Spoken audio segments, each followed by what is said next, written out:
Atos, capítulo 9, Saulo, que era o primeiro nome do apóstolo Paulo, respirando ainda ameaças e morte contra os discípulos do Senhor, dirigiu-se ao sumo sacerdote e lhe pediu cartas para as sinagogas de Damasco, a fim de que, caso achasse alguns que eram do caminho, assim homens como mulheres, os levasse presos para Jerusalém.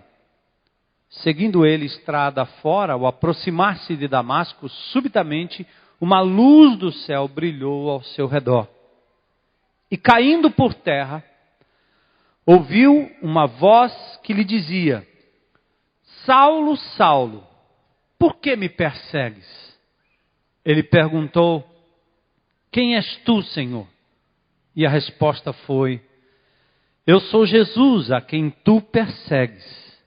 Mas levanta-te e entra na cidade onde te dirão o que te convém fazer. Os seus companheiros de viagem pararam emudecidos, ouvindo a voz, não vendo contudo ninguém.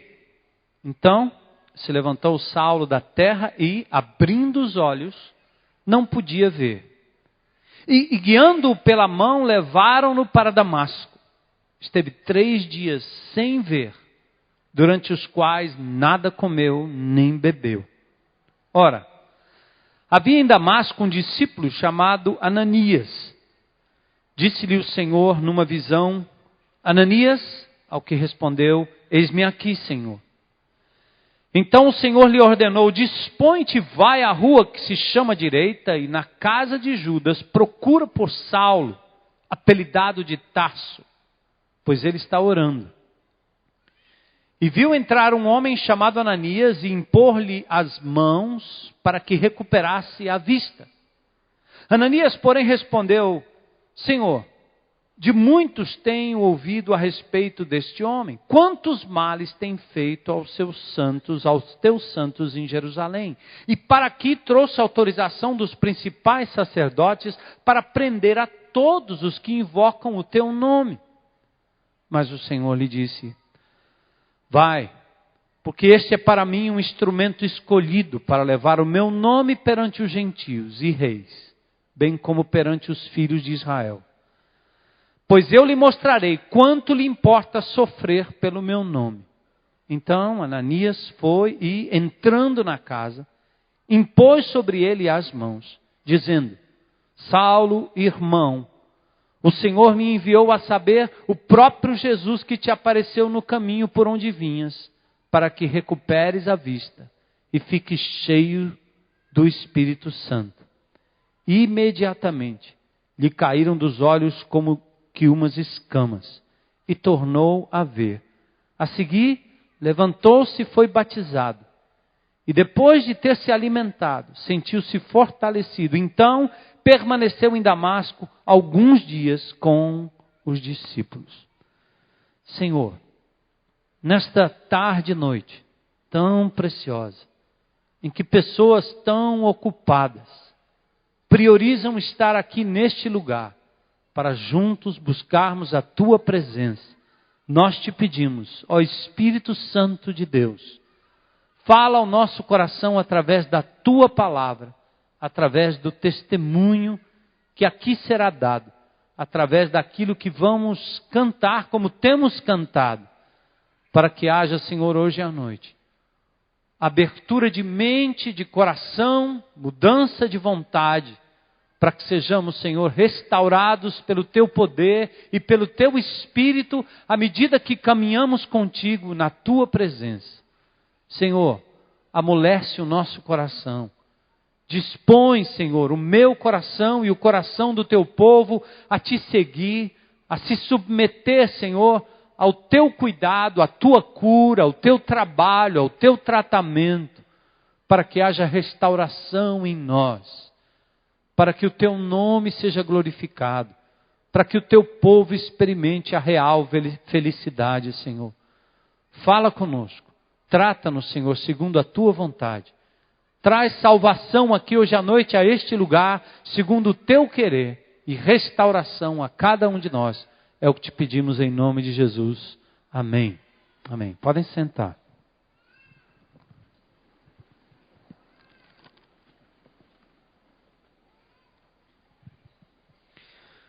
Hoje à noite nós vamos tratar da resolução que diz: eu resolvo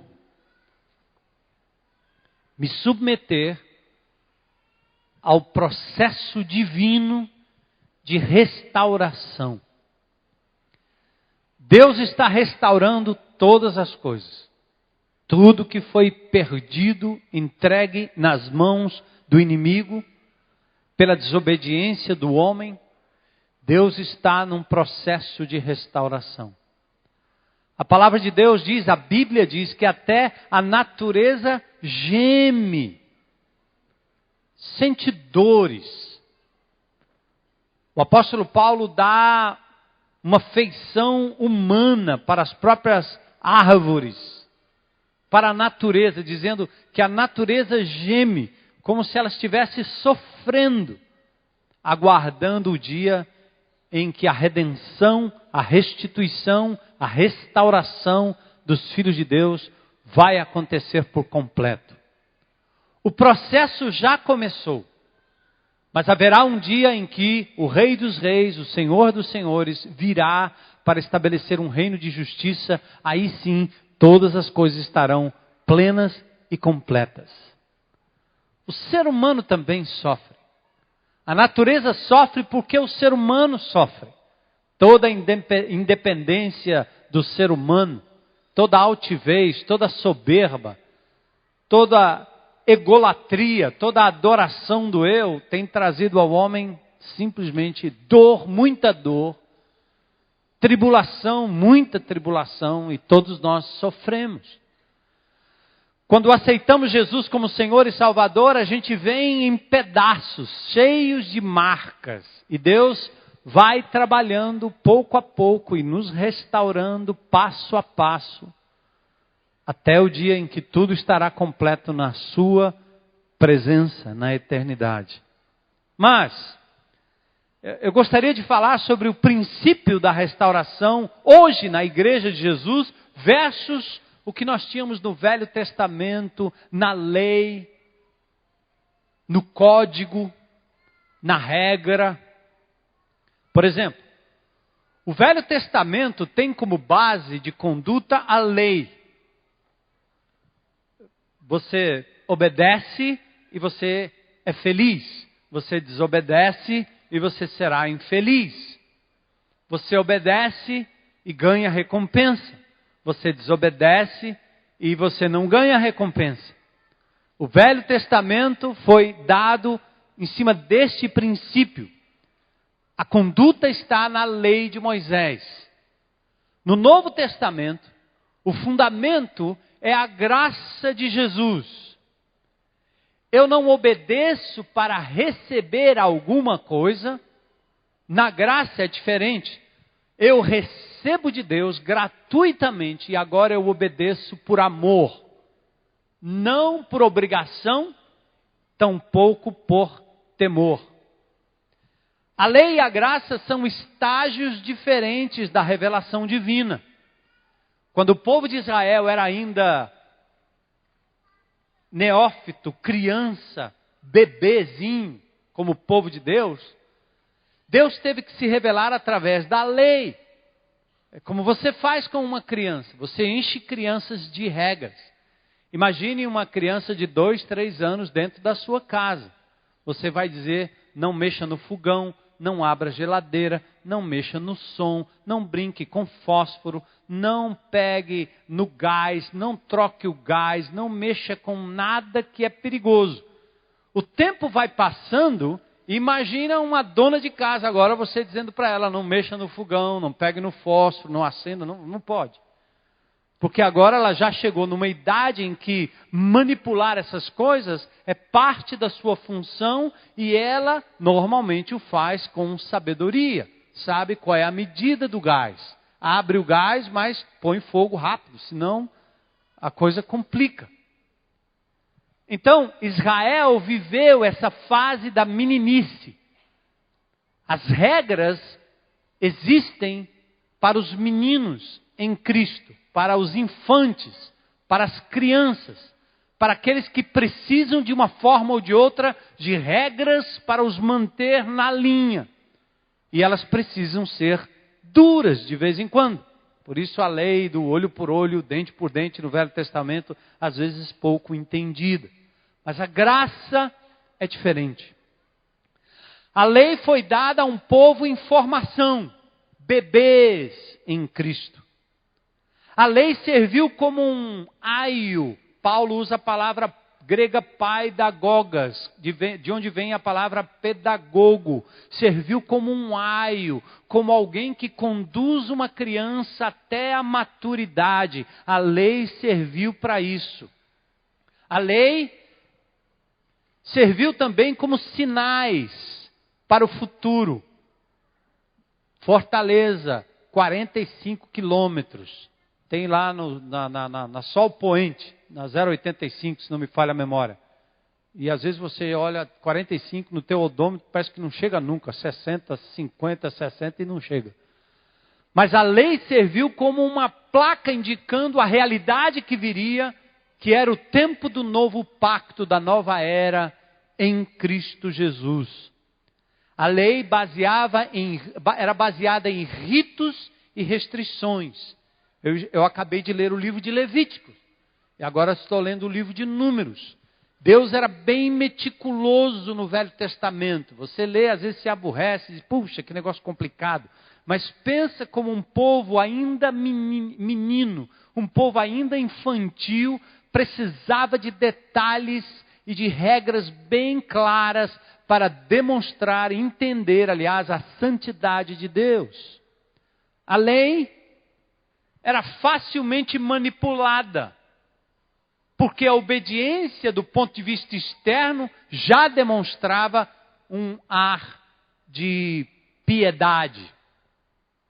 Quando Jesus aborda aquele mancebo de qualidade no Novo Testamento, ele logo diz, essas coisas eu tenho cumprido. Você aborda uma pessoa na nossa sociedade que se diz cristã, eu procuro cumprir os 10 mandamentos. Afinal, não roubo, não mato, e aí ele se sente completamente isento, perfeito, maravilhoso, até que ele encara Jesus. No Velho Testamento a lei dizia, não matarás.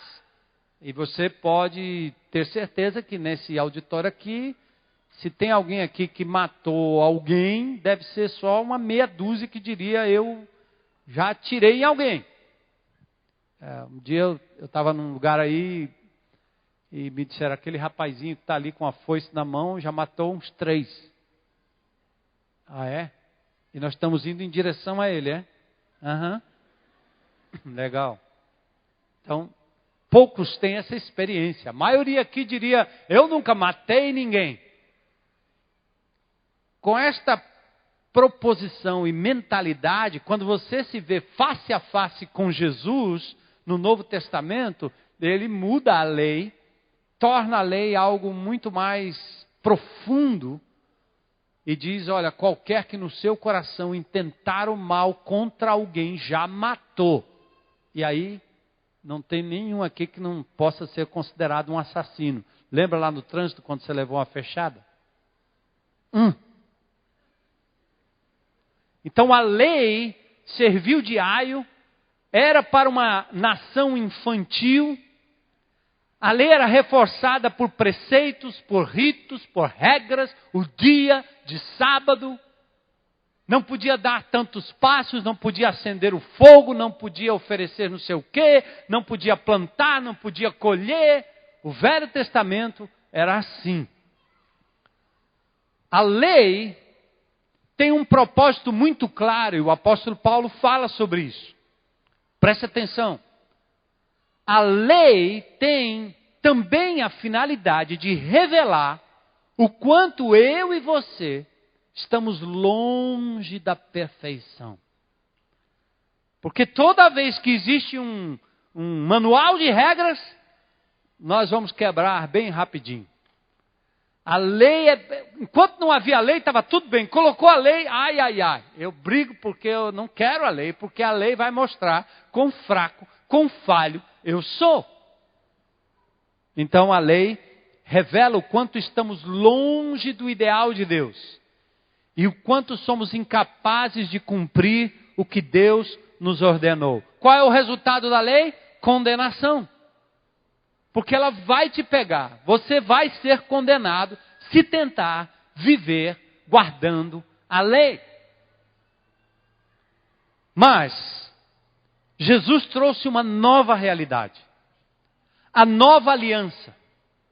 Com base na graça agora, não mais na lei. É uma nova era, um novo momento.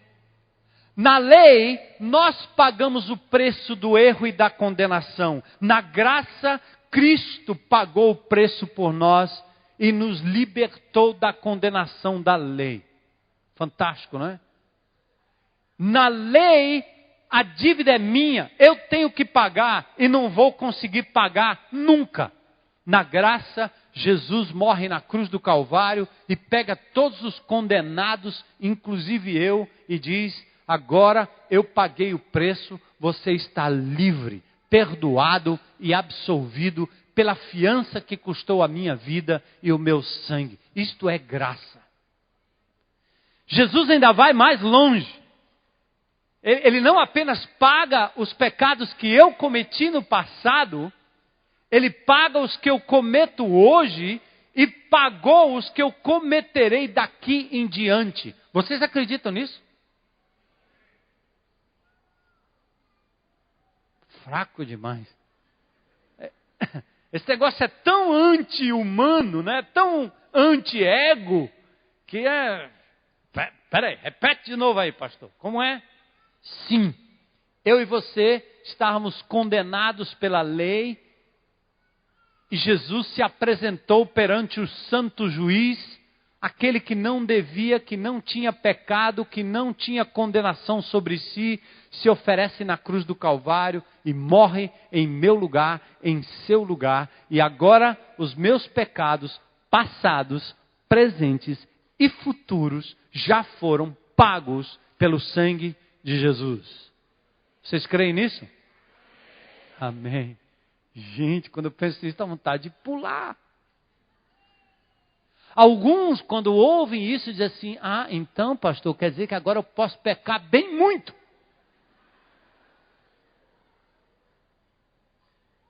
Por que você questiona? Por que você gosta de ter nas mãos o controle para se achar bonzinho e comparar-se com os demais e dizer: esse desgraçado matou 5, mas eu não matei nenhum. Eu mereço. A religião católica apostólica romana tem 500 anos de ensino baseado nisso. Você faz o que é certo que você vai para o céu. Você faz boa obra que está tudo certo. No fim, quem manda é você. Jesus é só um coadjuvante, coitadinho, que você tem que carregar ele nas costas na Semana Santa, fazer uma procissão, colocar ele em algum lugar, porque não tem efeito nenhum. A Bíblia não nos ensina isso. Não só a Igreja Católica Apostólica Romana, os evangélicos também manipulam o povo dizendo: se você pecar, você perde a salvação. Eu recebo toda semana perguntas no meu e-mail de alguém duvidando que a salvação seja algo que se perca, ou que se ganhe, ou que não se perca mais. Toda semana tem um perguntando. Por quê? Porque nós gostamos de viver no sistema da lei, que embora nos condene, também nos faz sentir orgulhosos quando nós conseguimos cumprir um mandamento. Gente, a graça não é assim. Jesus morreu pelos meus pecados passados, presentes e futuros. Na lei eu tinha que obedecer por medo, porque senão a peia era grande. Na graça eu obedeço por amor a Ele, que me libertou e me livrou e me capacitou pelo Espírito a ser uma nova criatura e fazer o que é certo. Eu sei que não depende mais de mim. É o seu poder agindo em mim que me faz fazer o que é bom, o que é certo e cumprir a sua lei. E quando eu caio, Ele me convence, Ele me levanta, Ele me ergue, Ele me perdoa, porque o preço já foi pago lá atrás, já está depositado na conta, já custou o sangue de Jesus, e ninguém pode pagar um centavo para compensar o que Jesus fez na cruz do Calvário. Isso é graça. É tão de graça que o povo não... Esse negócio é demais. Né? Não pode ser assim. Eu tenho que fazer algo. O evangelho é tão simples que os sacerdotes e a pastorada gostam de dar uma enrolada, que é para o povo se sentir cada vez mais dependente do clero. Se você confessar para mim, eu te absolvo. Eu te liberto, eu te libero. Né? Você tem acesso direto à presença de Deus, ao Deus que já fez tudo por você. Na lei nós pagamos o preço, na graça Cristo paga o preço por nós e nos livra da condenação da lei. Na graça passamos de condenados a filhos, que jamais perdemos a filiação. Na graça não precisamos fingir que somos perfeitos, porque nós não somos. Na lei a gente tem que fingir que é perfeito. E a gente anda de cabeça erguida, porque cumpre 5 mandamentos e o resto não consegue cumprir nenhum. Na graça não. Você não precisa fingir que é perfeito. Na graça obedecemos por amor e não por medo. Na graça nós podemos ser nós mesmos diante daquele que conhece o nosso coração, entende? Na lei eu tenho que disfarçar.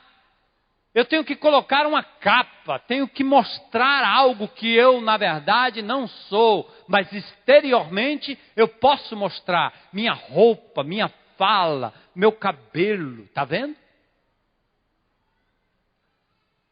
Na graça não. Eu não preciso disfarçar. Eu posso ser eu mesmo. Na graça eu reconheço que ainda não sou perfeito. Na graça eu olho para o meu irmão com misericórdia, porque eu sei que eu sou pior do que ele. Não for a graça de Jesus, eu faria a mesma coisa que ele fez. Eu seria a mesma coisa que ele é. Eu estaria no mesmo lugar que ele está. E a gente consegue olhar com os olhos de misericórdia e de amor para aquelas pessoas que nós normalmente na lei condenamos de cima para baixo. Na graça somos recebidos como estamos, para sermos restaurados segundo o caráter de Cristo, em amor, passo a passo, dia a dia, momento a momento, como diz o pastor MacCord. A graça é algo extraordinário. O ser humano sempre vai tender a manipular a lei em favor da hipocrisia. Ou alguns tentam manipular a graça para viver a libertinagem. Mas não funciona. Deus é Deus. Não temos como escapar desses perigos. Mesmo assim, não podemos abrir mão do caminho da restauração na vida da igreja, que recebe o pecador como ele está e o conduz dia a dia à santificação em Cristo. Na lei, quando ela impera na igreja, ela cria uma casta de pecadores perfeitos. Cria uma casta de perfeitos que exclui os demais, que tira de lado e deixa de lado os manchados e indesejáveis, mas na graça reconhecemos que cada um aqui, presta atenção, cada um, este homem aqui, os pastores dessa igreja, os diáconos dessa igreja, os líderes desta igreja, e você, meu irmão em Cristo Jesus, você que está aqui, todos nós lutamos com nossas limitações, deficiências, falhas de caráter, tentações e vícios. E a diferença entre nós e os que estão lá fora, sem Deus, sem Cristo, é que nós buscamos a restauração na força e na graça de Jesus, que vai nos livrando daquilo que nos impede de agradar a Deus. Individualmente, cada um de nós, como grupo pequeno, como igreja, nós temos que compreender que nós não temos pessoas perfeitas no nosso meio e que por isso temos que aceitar aqueles que são marcados pelo pecado no nosso meio, aqueles que estão em busca de um lugar seguro na igreja de Jesus, no grande ajuntamento, no pequeno ajuntamento, e aqueles que estão buscando porque não querem permanecer onde estão. Não haverá lugar no corpo de Cristo para a gente alimentar pecado invariavelmente, porque o Espírito Santo de Deus, ele passeia, ele anda no nosso meio, ele age no nosso meio, e ele é santo. Ninguém consegue perpetuar pecado numa igreja onde a palavra é pregada, onde o Espírito atua com poder. Mas nós temos que ser abertos, sua casa, seu grupo pequeno, nossas reuniões congregacionais têm que estar abertas às pessoas que aqui entram em busca de restauração. E elas não são perfeitas, como nós também não somos. Apenas nós nos submetemos a um caminho de restauração. E convidamos as pessoas a este caminho de restauração que está baseado na graça de Jesus e não na hipocrisia do cumprimento de regrinhas e de leizinhas que nós inventamos como evangélicos denominacionais. Quero convidar aqui, antes da gente prosseguir com o nosso texto, César para um testemunho. Ouçam em nome de Jesus.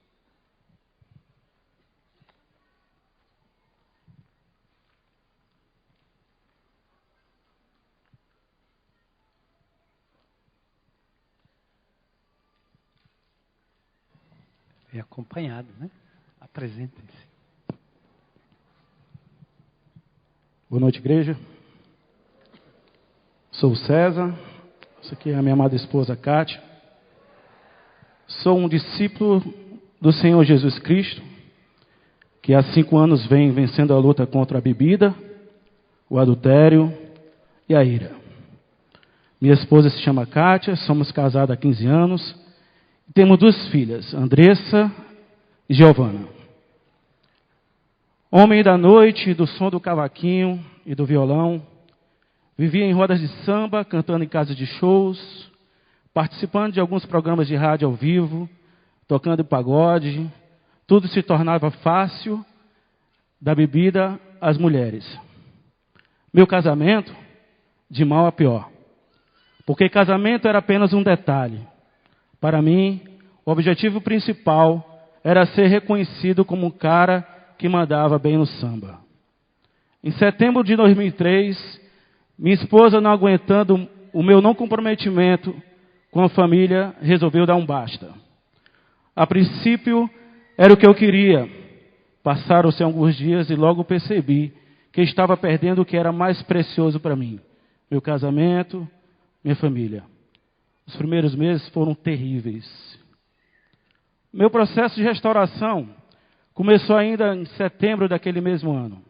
Aceitei a Jesus como meu único suficiente Senhor e Salvador no 7 de setembro. Nesse período, o Senhor já me tirou a vontade de beber e eu ainda tinha alguns compromissos com o grupo que eu tocava. Porém, o Senhor foi me tirando de todos os ciclos viciosos. Glória a Deus. Jesus começou a levantar pessoas para nos ajudar no nosso processo de restauração. Fomos abrindo o jogo com cada um, confessando tudo. Eu me lembro, em um desses papos com o pastor Alcimor, ele ouvindo atentamente a tudo que falava e me convidou para conhecer o grupo pequeno, que ele na época liderava. Por mim estava tudo bem, só faltava a Kátia concordar. Porque o que ela queria mesmo era a separação. Resolvemos como casal tentar. Começamos a frequentar o grupo. Na época a Kátia não tinha aceitado a Jesus.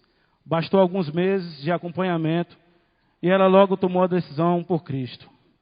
Isso era só o começo, porque tínhamos muita roupa suja para lavar, pecados a serem confessados, liberação de perdão, e tudo isso só nos foi possível com o acompanhamento de um grupo, com pessoas comprometidas com o Evangelho da Graça do Senhor Jesus, nos amando e respeitando nossas limitações, porém, confrontando quando necessário confrontar.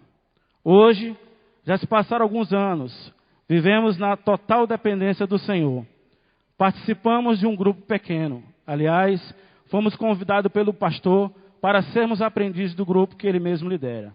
É tempo de aprender e repassar.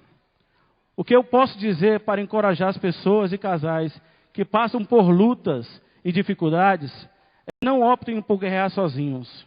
Decidam ser ajudados. Procure um grupo pequeno.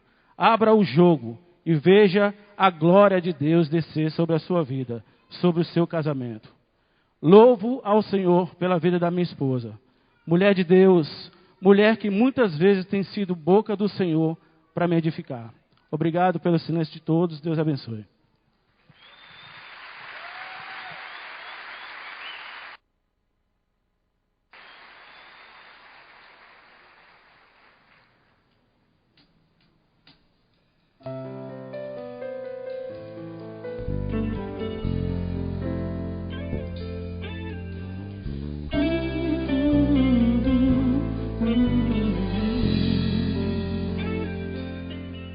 Não entendo o teu modo de agir, quando trazes à minha memória dores, marcas, histórias que estão bem vivas em mim.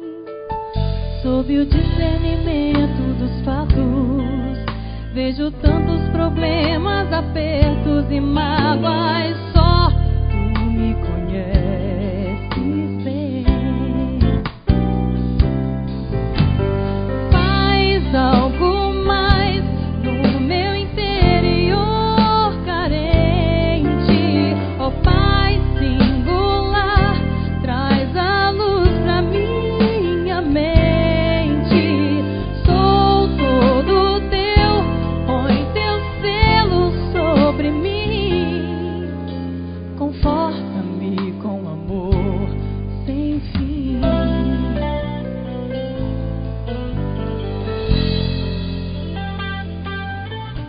Meus sonhos feitos 1000 noites em claro, a razão, minha vontade em fragilidade. Deus do céu, eu sei o quanto preciso de ti. Me exponho agora ao altar e invoco a misericórdia do Senhor. Nem pode me curar.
Pronto. Atos capítulo 9 é uma ilustração, a gente não vai se deter muito tempo, aí é um texto conhecido de novo. Esse homem, Paulo, que se chamava Saulo de Tarso, interessante, lá em Filipenses ele demonstra ter deixado suas nobres credenciais de cidadania e de cultura, de autoridade, para se lançar ao conhecimento da pessoa do Senhor Jesus Cristo. Ou seja, ele foi capaz de abrir mão de tudo. Ele diz isso lá em Filipenses capítulo 3, para conhecer a Jesus. Esse mesmo Paulo de Tarso, quando ele fala sobre perfeição, em Filipenses capítulo 3, versos 12 a 13, ele diz: não que eu já tenha alcançado, mas prossigo para alcançar aquilo para o qual, ou para o que também fui preso por Jesus Cristo. Quanto a mim, não julgo que tenha alcançado, mas eu faço uma coisa, diz ele, esquecendo-me das coisas que atrás ficam, avanço para aquelas que estão diante de mim, prosseguindo para o alvo, pelo prêmio da soberana vocação em Cristo Jesus. Eu queria que você examinasse comigo como aconteceu essa transformação do apóstolo Paulo, então Saulo. Primeiro ele persegue o caminho. Jesus diz: eu sou o caminho, a verdade e a vida. Os discípulos de Jesus eram conhecidos como aqueles que faziam parte do caminho. Saulo era um homem muito culto, inteligentíssimo. O encontro de Jesus e a transformação de Jesus não se deu por qualquer alienação intelectual. Muitas pessoas nos acusam, como crentes em Cristo Jesus, de serem pessoas que não pensam.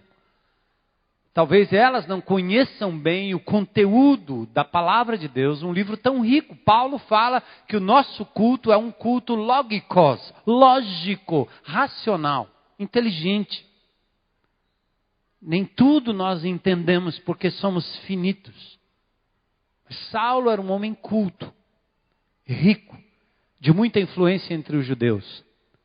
Zeloso das tradições e da lei, até certo ponto um homem arrogante pelo seu conhecimento. Cruel perseguidor dos seguidores de Jesus.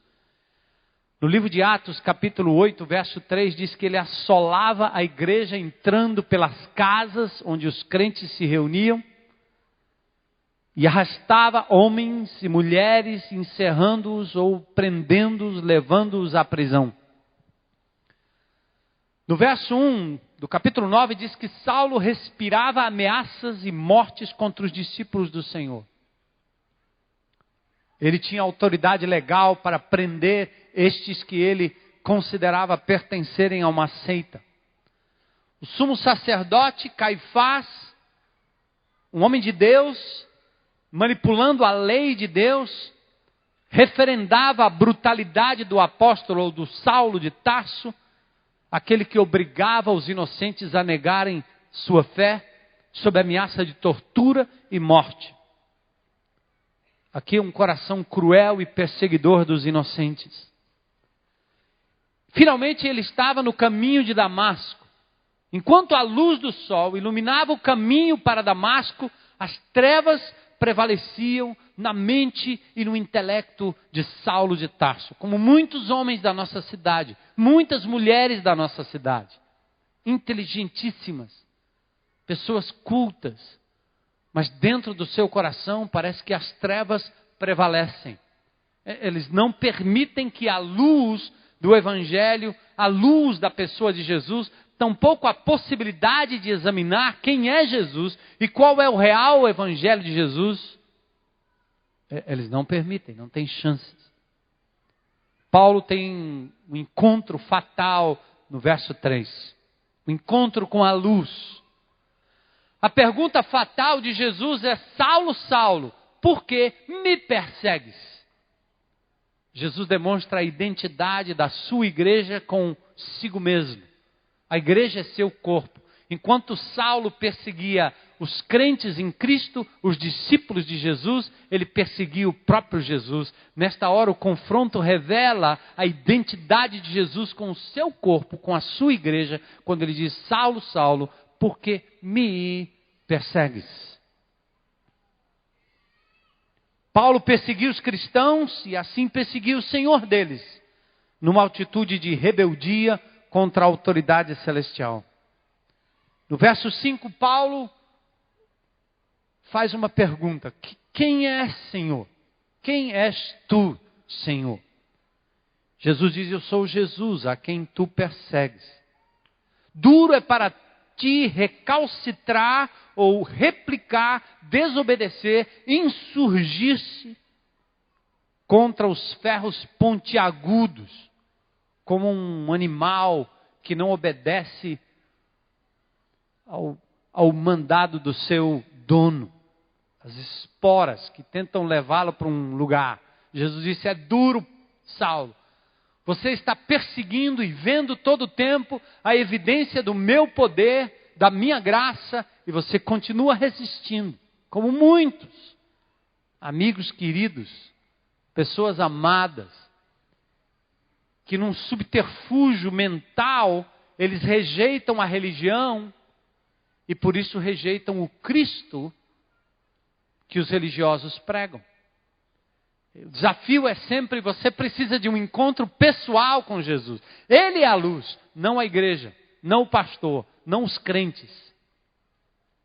Saulo teve um encontro com o Senhor. E a pergunta: quem és tu? Já é uma abertura para o conhecimento. Paulo pergunta: quem fala?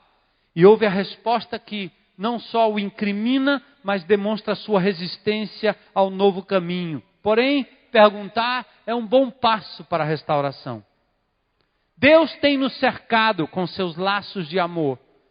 Deus confronta a nossa consciência todo o tempo. E a gente vai desligando, como alguém que se incomoda com a sirene do alarme.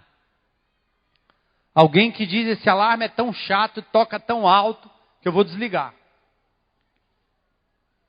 E o perigo vem, o bandido vem, e ele não reage mais. Se deixa levar e engolir pelo erro, pelo engano, porque decidiu desligar o alarme. Deus tem feito isso na minha vida e na sua vida todo o tempo.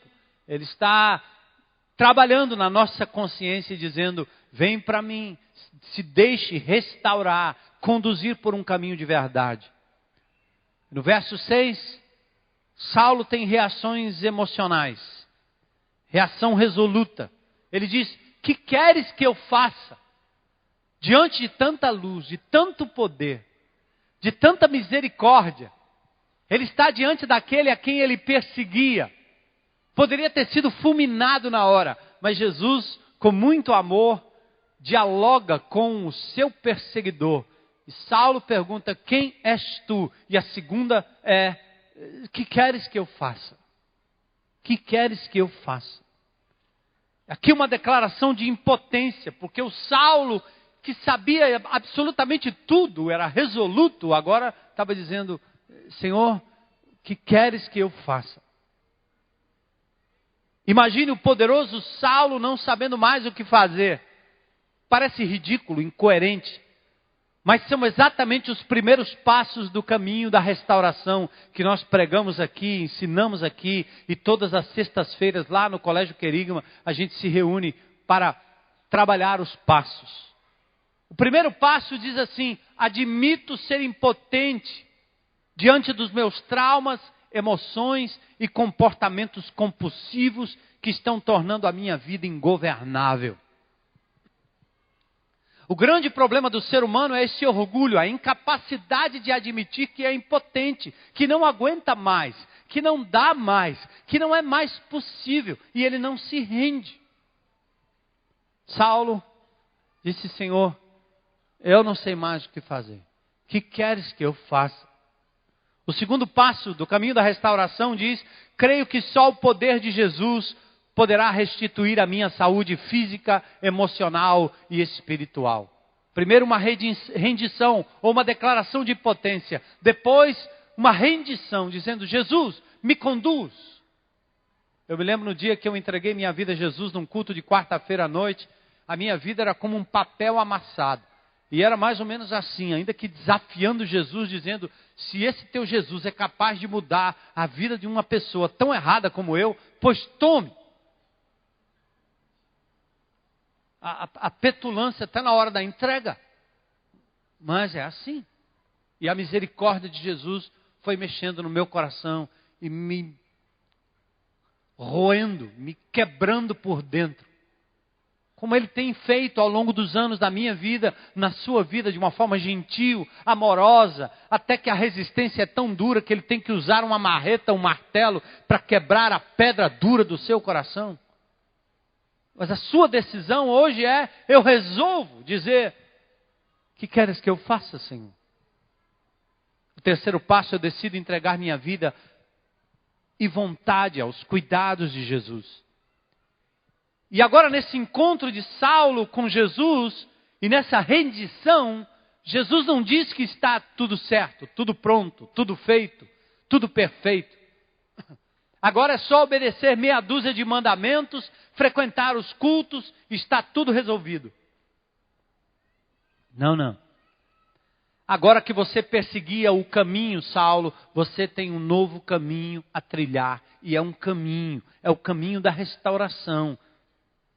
O início do processo está no verso 6. Jesus disse para ele, levanta-te, entra na cidade, na casa de Judas, uma daquelas casas que você entrava para perseguir, e aguarda instruções. Para quem sabe tudo, para quem tem tudo, para quem tem todas as respostas, é terrível. Jesus dizer, meu filho, se acalma, espera, aguarda a minha palavra. Paulo se prontifica a obedecer, toma uma decisão de agir em função do que está sendo dito. Passo importantíssimo no processo de restauração. Você está pronto? Ou acha que o encontro com Jesus ficou sem demandas na sua vida? Sem aviso, sem indicações do caminho? Você está disposto agora que começou no caminho? Ou se já está nele há anos? Você continua disposto a ouvir as instruções de Deus como Saulo naquele dia? Verso 7 diz que os demais que estavam com Saulo nem perceberam o que estava acontecendo. Porque foi um encontro pessoal, íntimo, exclusivo. Não é um encontro da turma, da família, dos seus amigos, não. É um encontro pessoal. É você e Deus. E os versos 8 e 9 mostram as marcas do encontro na pessoa do apóstolo Paulo. Olha que interessante. Saulo cai por terra no verso 5. Verso 6, ele está trêmulo e atônito. Agora ele ouve o comando de Jesus, mas o que parecia se tornar um céu instantâneo, daquele tipo que a gente quer oferecer para as pessoas, se tornou um árduo e doloroso caminho de restauração. Não é fácil. Não que Jesus não pudesse operar um milagre instantâneo naquele momento, mas porque eu e você precisamos encarar nossas limitações. Precisa doer. Precisamos encarar nossos traumas do passado, nossas lembranças, nossas memórias, nossas marcas causadas por A, B, C, pelo pai, pela mãe, pelo amigo, pelo amante, pelo patrão, pelo empregado, pelo colega, pelo fiel, pelo namorado, pela namorada, pela amiga, pelo amigo, pelo amante. Marcas pesadas que você carrega. Jesus podia mandar você ou transformar você e eu instantaneamente e nos mandaria direto para o céu, sem graça. A graça requer que você encare suas limitações e viva dia a dia na dependência dele, percebendo que é um dia de cada vez, um passo de cada vez, lidando com cada um dos traumas, cada uma das marcas. Assim foi com Saulo. Vai começar a cura. Aqui começa o caminho da restauração. Olha o que aconteceu com o orgulhoso Saulo. Primeiro ele ficou cego. Depois ele teve uma limitação motora. Ele não tinha direção, ele não podia andar, ele estava cego. E agora? Para onde eu vou? Depois ele ficou depressivo. Paulo precisava conhecer os métodos de Jesus. Ele passou a não comer nem beber nada por alguns dias. Ele não estava entendendo nada. Ele perseguiu Jesus, teve um encontro com Jesus, mas o seu orgulho, o seu coração de pedra era tão grande que aquele encontro poderia se transformar num ponto de orgulho para o apóstolo Paulo dizer, está vendo, seu bando de incrédulos, ou de cidadãos de segunda categoria no reino, eu tive um encontro com Jesus. Eu participei da vigília, eu recebi uma revelação. Eu sou tão bom que eu não preciso assistir culto, eu não preciso ler a Bíblia, eu não preciso ouvir DVD, eu não preciso nada, eu não preciso prestar atenção em mensagem, né? E todo culto você está aí perambulando aí por trás, arrumando uma coisa para fazer, porque você é o grande, o bom. É assim que nós sentimos. Até que Deus toca, até que Deus põe o dedo, até que Deus diz, Saulo, o tamanho do teu orgulho vai ter que ser o tamanho da tua dor, para você entender que você depende de mim, que eu te amo. E eu quero que você desça até o porão, até que você fique limitado o suficiente para, como uma criança, dizer, socorro, eu preciso de ajuda. Limitação física, emocional. Está aqui o grande Saulo, cego. Por isso, no caminho da restauração, temos o passo 6 e 7. Disponho-me e permito que Jesus remova todos os meus defeitos de caráter. Você está pronto? Tem uns que ele vai remover assim que você disser, tá bom, já entendi, eu entendi. Eu gosto dessa parte aí. Tem hora que eu vejo que Deus está me mostrando umas coisas que eu digo, não bate não, Senhor, não. Eu quero aprender logo e rápido. Por favor, Senhor, por favor. Eu confesso, sou assim mesmo, sou eu mesmo. Esse aí sou eu, tá bom, Senhor, tá bom. Mas às vezes Deus tem que bater mais forte. E aqui eu disponho e me permito que Jesus remova meus defeitos de caráter. Você está pronto? Ele te ama, Ele vai remover. O passo 7 diz, humildemente peço a Jesus que remova minhas falhas de caráter e meus vícios. Para os maduros ou para os novatos na fé, não há um atalho sem dor, sem perda, sem choro. Não existe anestésico que elimine a causa da dor ou que evite a dor depois de passado o seu efeito. Nossos erros, nossos traumas nos machucaram há anos, gente. E estão tão arraigados que agora vamos ter que deixar o bisturi da graça de Jesus remover o câncer que a lei não teve forças para remover. Mas o cirurgião é o mesmo Deus que te ama e que te restaura e que te cura e que te levanta e que te honra quando você se submete. Por isso que Saulo podia dizer essa loucura que a gente não entende. Quando sou fraco, é aí que eu sou o quê? Forte. Ele dizia, eu me alegro nas fraquezas. Porque quando eu tenho um dodói, aí é que eu fico todo manhoso e minha mulher tem trabalho, porque eu agora fico manhoso. Mas manha não estou falando de manha. Eu estou falando quando Deus lhe dá um tombo, uma rasteira. Quando Ele permite uma doença, uma dor, uma limitação no teu corpo. Quando Ele te permite ver a morte de perto. E aí você está pronto para dizer, ai meu Deus, me ajuda, me cura, eu me entrego e eu me rendo. Porque enquanto você é o grande Saulo, vendo tudo, enxergando tudo, decidindo tudo, é muito pouco provável que você se submeta. Deus sabe disso. A cada um, Ele usa a ferramenta correta. O bisturi tem um tamanho, uma profundidade, um corte certo para cada um. E agora, o caminho solidário. Talvez esse seja o ponto crucial para nós hoje à noite. A compreensão do plano divino de restauração para qualquer ser humano. O caminho solitário de Saulo agora dá lugar ao caminho solidário.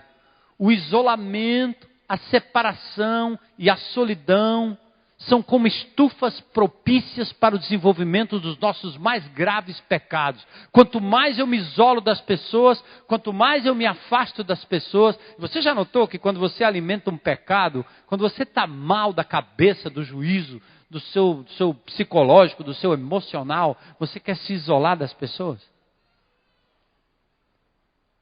E quanto mais você se isola, fica uma estufa perfeita para o desenvolvimento de maiores loucuras, maiores pecados, maiores cogitações ruins do coração. Não é assim? Deus inventou a confissão e nos deu indivíduos, grupos de indivíduos e a comunidade para sermos restaurados através deles. Foi o que foi dito aqui agora. Eu abri o jogo. Eu decidi abrir o meu coração. Aqui vem o papel do companheiro, versículos 10 e 11. Deus chama um discípulo chamado Ananias, que diz, eis-me aqui. Paulo foi ajudado por Ananias, discípulo pronto a obedecer ao Senhor.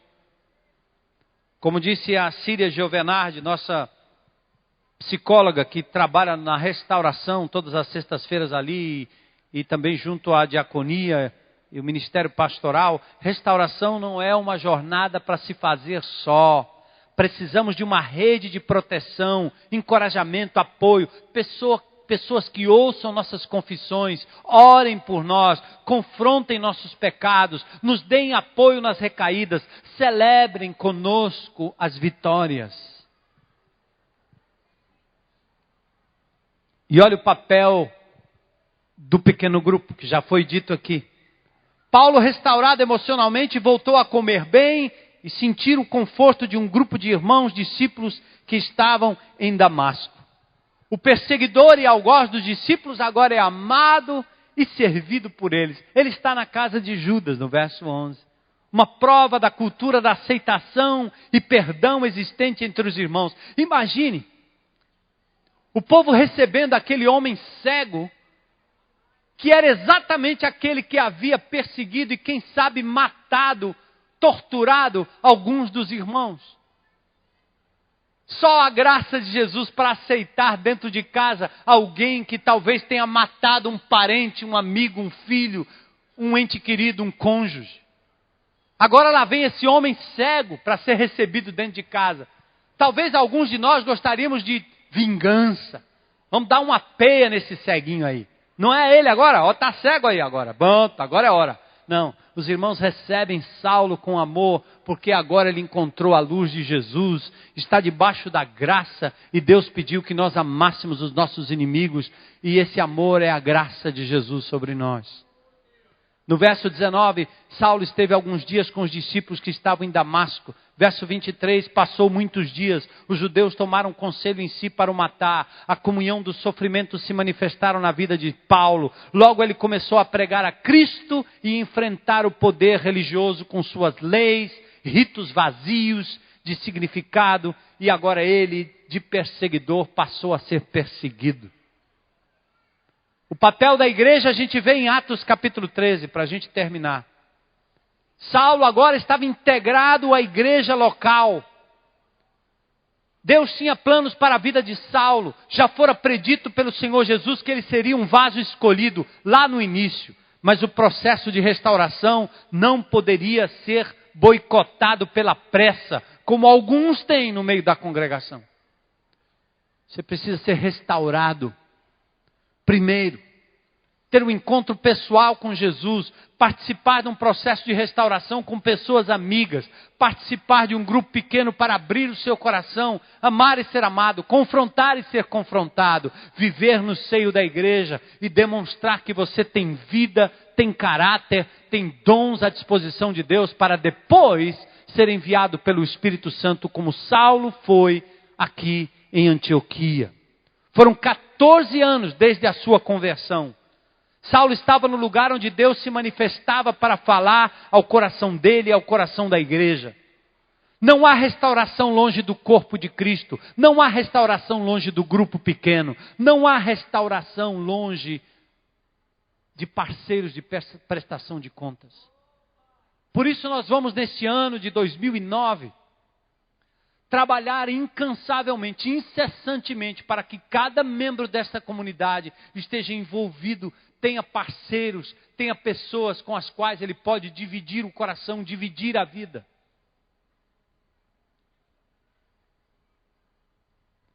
Eu resolvo, além de buscar o conhecimento de Deus, além de andar na presença dEle, eu resolvo me submeter ao caminho da restauração.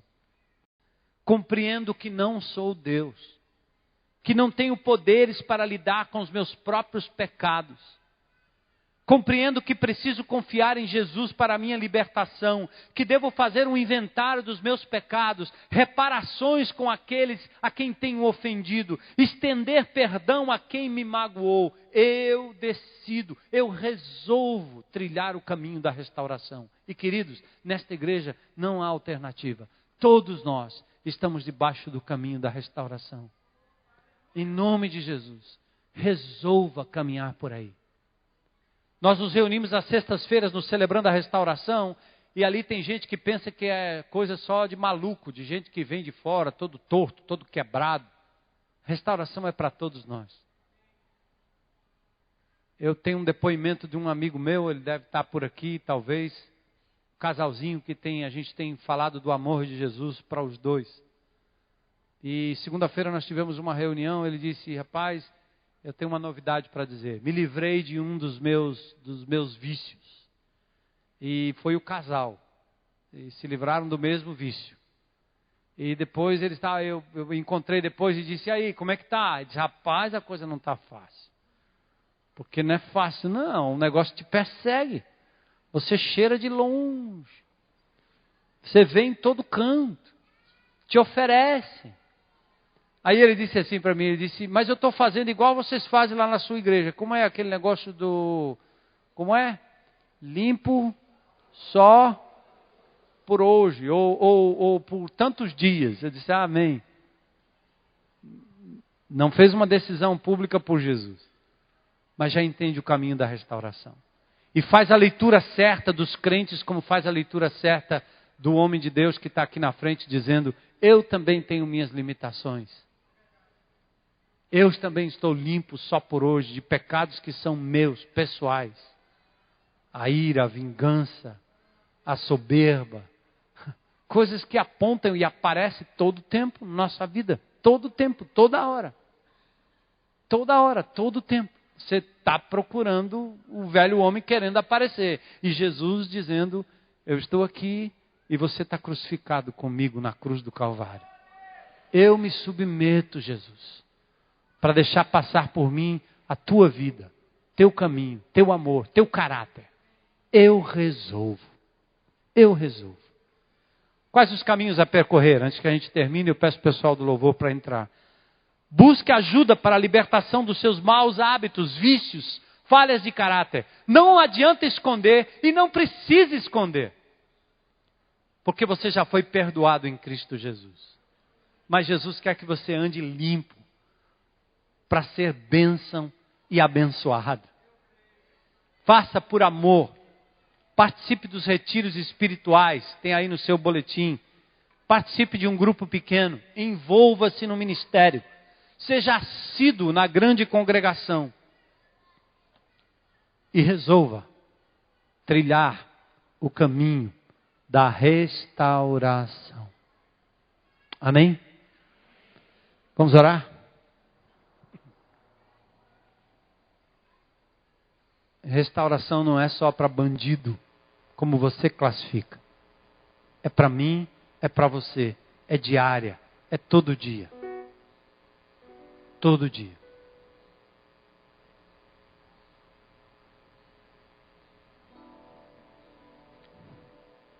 Ore ao Senhor nesse instante. E pessoalmente diga a Ele, eu decido, eu resolvo, Senhor, trilhar o caminho da restauração.